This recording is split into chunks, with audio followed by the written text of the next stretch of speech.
Chapter 1. Puppy Power. Christmas had come and gone, and winter was proving a difficult adversary for anyone looking forward to a break in the icy cold weather we were facing. My wife and I, together with our 2 girls, decided one cold, bleak January morning to pay a visit to our local dog pound. Let me explain here that my wife and I are what might be described as dedicated dog rescuers. Our home was, and still is, home to a number of wonderful dogs, all of whom have been subjected to abuse or neglect in their previous lives.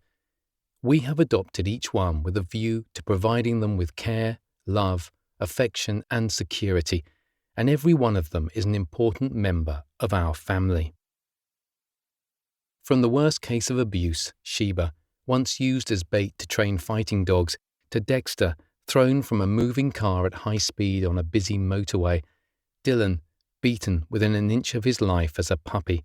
or Penny, abandoned on a railway line when her family of travellers moved on, these and all our dogs have responded to our care by rewarding us with the unconditional love that only a dog seems capable of giving to its owner. So, returning to our visit to the dog pound, we'd adopted a number of dogs from there in the past, and knowing and appreciating the hard work that the staff there put into their care for the often pathetic and unwanted dogs that found their way to the pound,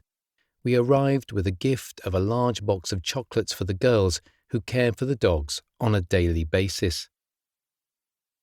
While there, one of the girls took us into the rear office, where in a small dog crate we saw a tiny white puppy with black markings, a Staffordshire Bull Terrier no bigger than a small rabbit. As soon as she saw us, the puppy went straight into take-me-home mode, her tiny tail wagging at about 100 miles per hour and her little tongue hanging out in anticipation of some treat or affection. We were instantly smitten, even more so when the lady at the pound took the puppy out of the crate and placed her in my wife's arms. After a minute, Juliet passed the pup to me, and it was clear to see we had to have this little bundle, so small she was able to comfortably fit in the palm of my hand.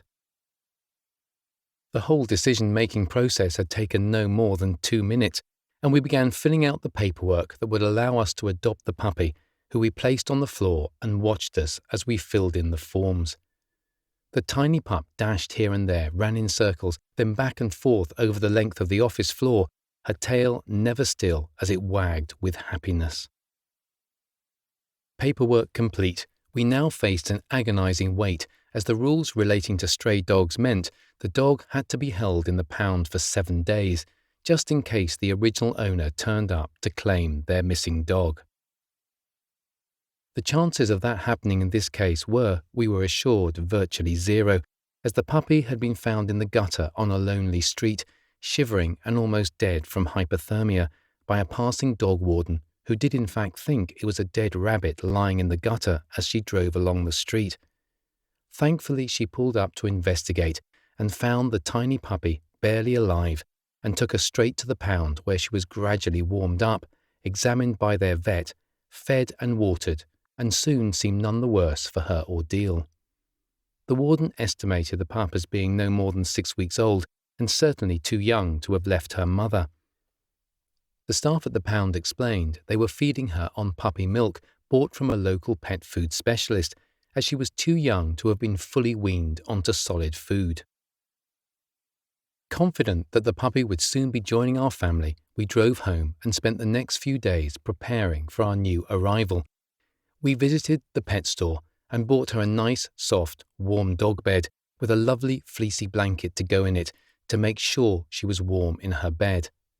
Dog toys came next, together with an adequate supply of puppy milk and a bowl for her food.